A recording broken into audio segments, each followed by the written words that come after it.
வணக்கம். ஒரு தேடலோடு இங்க வந்திருக்கிற தி லேர்னர் ஆகிய உங்களை இந்த ஒரு ஆழமான அலசலுக்கு ரொம்ப உற்சாகமா வரவேற்கிறேன். ம் அனைவருக்கும் வணக்கம். இன்னைக்கு நாம எடுத்துக்க போற டாபிக் ரொம்பவே ஸ்பெஷல். இந்த அலசலுக்கான அடிப்படை ஆதாரம் பாத்தீங்கன்னா பிரபஞ்ச தியான மையம் JOC அப்படிங்கிற யூடியூப் தளத்துல வெளியான ஒரு வீடியோ பதிவு தான். ஆமா, அந்த பதிவுல சொல்லியிருக்கிற விஷயங்கள் ரொம்பவே இன்ட்ரெஸ்டிங்கா இருக்கு. கண்டிப்பா.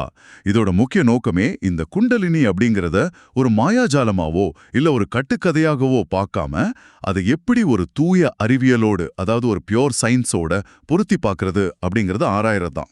ம் ஏன்னா சயின்ஸ்னு வரும்போது தான் அது எல்லாருக்கும் புரியும். ஓகே, இதை நம்ம கொஞ்சம் பிரிச்சு பார்க்கலாம். இப்போ நம்ம ஊர்ல குண்டலினி என்றாலே நெத்தியில ஒரு பெரிய ஒளி தோன்றும், அவங்க அப்படியே காத்துல பறப்பாங்க, வேறொரு மனிதரா மாறிடுவாங்கலாம் பல நம்பிக்கைகள் இருக்கு. ஆனா இதை ஒரு விஞ்ஞானி எப்படி பாப்பார்? இந்த மர்மத்தை எப்படி அறிவியல் பூர்வமா விளக்குவது? இங்க ரொம்ப சுவாரஸ்யமான விஷயம் என்னன்னா, ஒரு காலத்துல வெறும் ஆன்மீக கதைகளா இருந்தவை அடுத்த தலைமுறைக்கு கடத்தப்படணும்னா அவை கட்டாயம் அறிவியலோடு ஒத்து போகணும் அப்படிங்கிறது தான் இந்த ஆதாரத்தோட மைய கருத்து. உண்மைதான். ஏன்னா இப்ப இருக்கிறவங்க எதையும் அப்படியே பிளைண்டா நம்ப மாட்டாங்க. எக்ஸாக்ட்லி. சும்மா குண்டலினி எழுந்த அற்புதங்கள் நடக்கும்னு சொன்னா அதை மூட நம்பிக்கைன்னு ஒதுக்கிடுவாங்க. ஆனா அது உடம்புல எப்படி வேலை செய்யுது அப்படிங்கிற மெக்கானிசத்தை சயின்ஸ் வழியா விளக்கினா மட்டும்தான் அது லாஜிக்கலா ஏத்துக்கக்கூடிய ஒரு விஷயமா மாறும். அதுதான் எனக்கும் சரியா படுது. இப்போ சயின்ஸ்னு வரும்போது நாம முதல்ல இந்த ஒட்டுமொத்த பிரபஞ்சமும் எப்படி இயங்குது அப்படிங்கிற அந்த பேசிக் கேள்வியிலிருந்து ஆரம்பிக்கலாம்னு நினைக்கிறேன். தாராளமா. அதிலிருந்து வந்தாதான் இது முழுசா புரியும். இப்போ உங்களை சுத்தி இருக்கிற இந்த உலகத்தை பாருங்க. சூரியன், சந்திரன், பூமி, செவ்வாய்னு அத்தனை கோள்களும் பல கோடி வருஷங்களா ஒன்னோட ஒன்னு மோதிக்கொள்ளாம அதனதன் பாதையில ரொம்ப சீரா சுட்டிக்கிட்டு இருக்கு. இது எப்படி சாத்தியம்? பிசிக்ஸ் படி பாத்தீங்கன்னா இதுக்கு காரணம் எலக்ட்ரோமேக்னெட்டிக் ஃபோர்ஸ். ஆமா, அந்த காந்த சக்தி தான். வடதுருவம், தென்துருவம், அதாவது north pole and south pole அப்படிங்கிற இரண்டு காந்த ஈர்ப்பு விசைகளால தான் இந்த ஒட்டுமொத்த பிரபஞ்சமே ஒரு கட்டுப்பாட்டுக்குள்ள இயங்குது. ரொம்ப சரியா சொன்னீங்க. இந்த பிரபஞ்சத்தோட இயக்கமே அந்த ரெண்டு துருவங்களோட ஈர்ப்பு விசையில தான் அடங்கியிருக்கு. இதுல கொஞ்சம் மாற்றம் நடந்தாலும் கோள்கள் தறிக்கெட்டு ஊடிடும். இப்போ இந்த பிரபஞ்ச விதிக்கும் மனித உடலுக்கும் என்ன சம்பந்தம்னு நீங்க, அதாவது கேட்பவர்கள் யோசிக்கலாம். ஆமா, அதுதானே இங்க முக்கியமே. அண்டத்தில் உள்ளது பிண்டத்திலும் உள்ளதுன்னு சொல்வாங்களே. அதேதான்.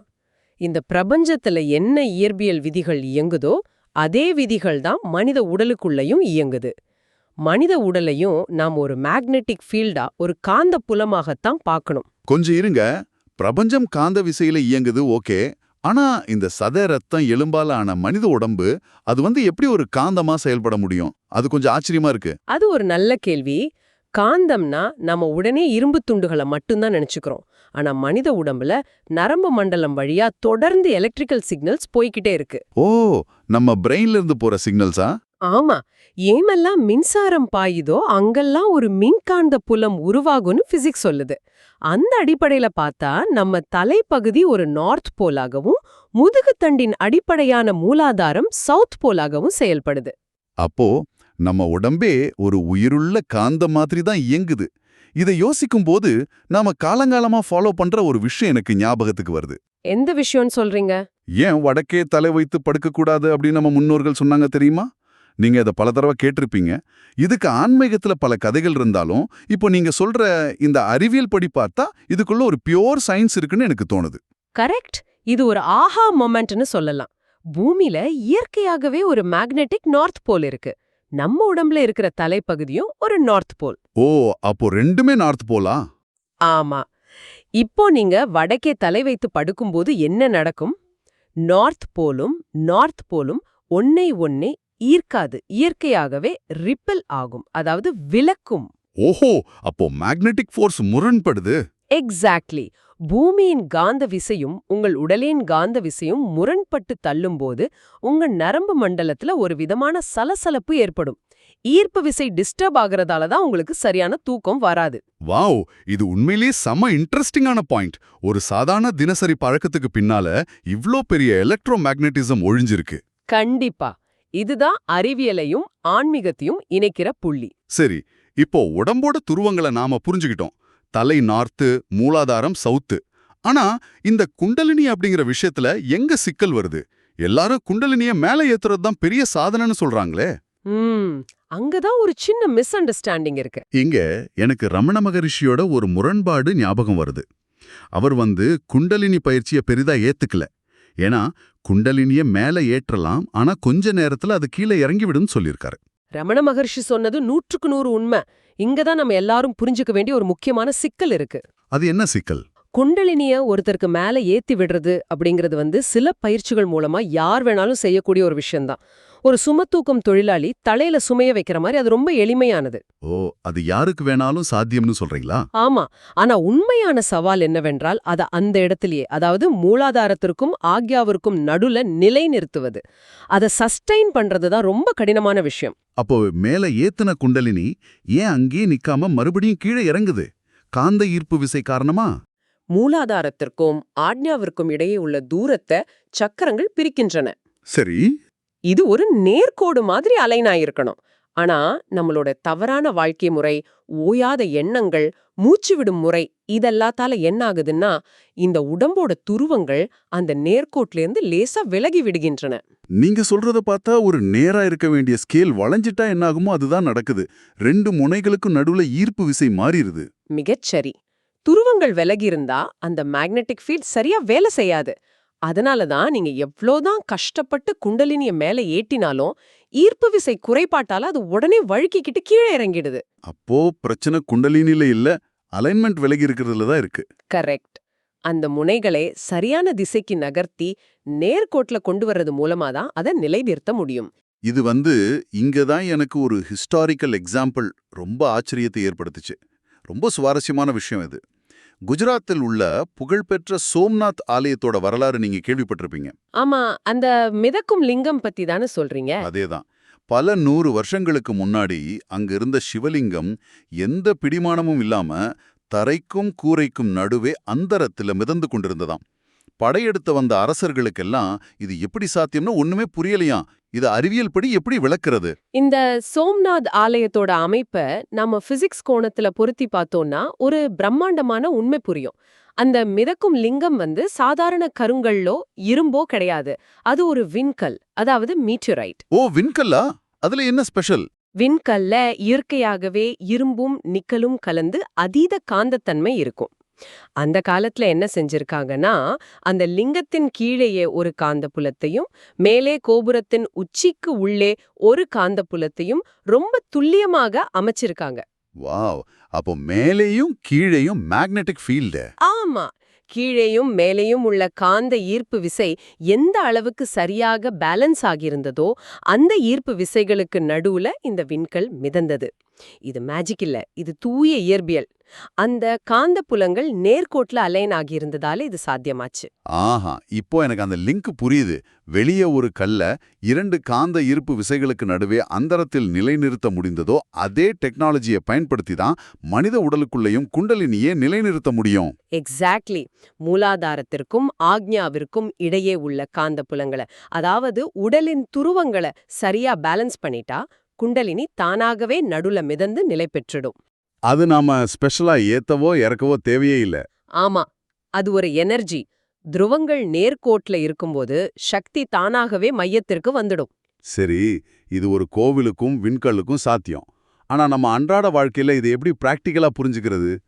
வீடியோல சொல்லப்பட்ட சில உதாரணங்களை எனக்கு ரொம்ப பிடிச்சிருந்தது.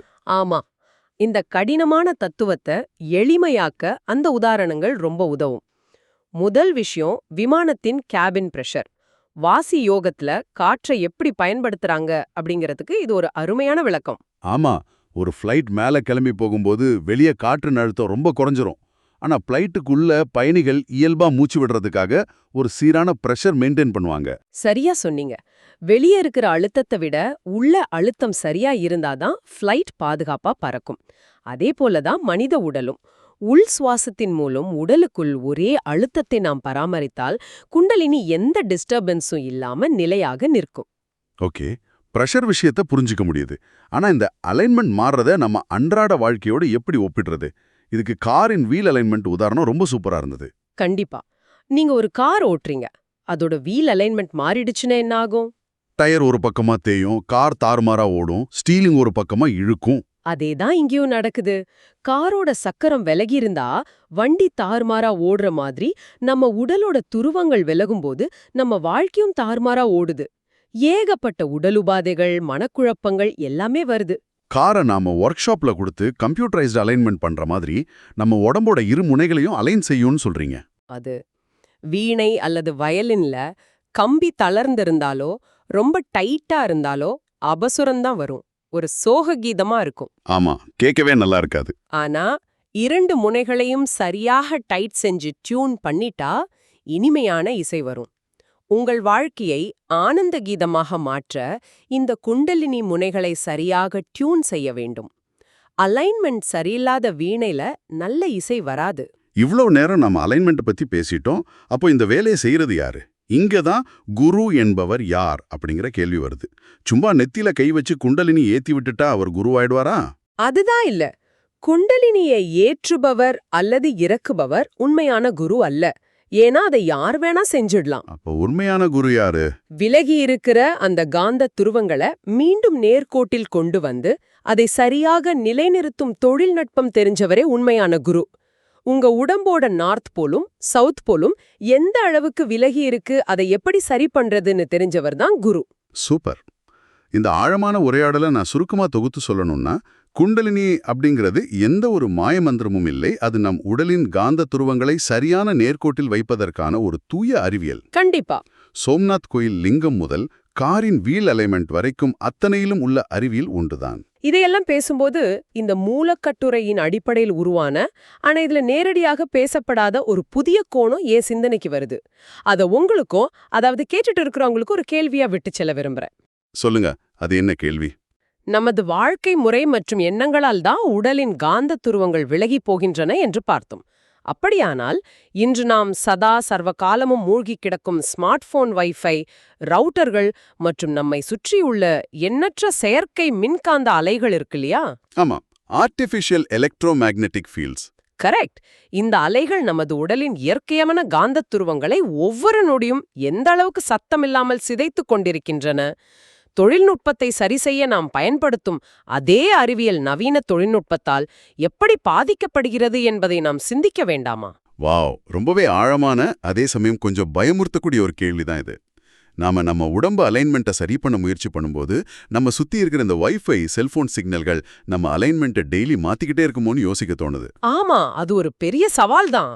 இந்த ஒரு அற்புதமான சிந்தனையோட இன்னைக்கு அலசல நாம முடிச்சுக்கலாம். நீங்க ஒரு நிமிஷம் உங்களை சுத்தி என்னென்ன ஆர்டிஃபிஷியல் அலைகள் இருக்குன்னு யோசிச்சு பாருங்க. மீண்டும் ஒரு சுவாரஸ்யமான தேடலோட இன்னொரு ஆழமான அலசலில் சந்திப்போம். வணக்கம்.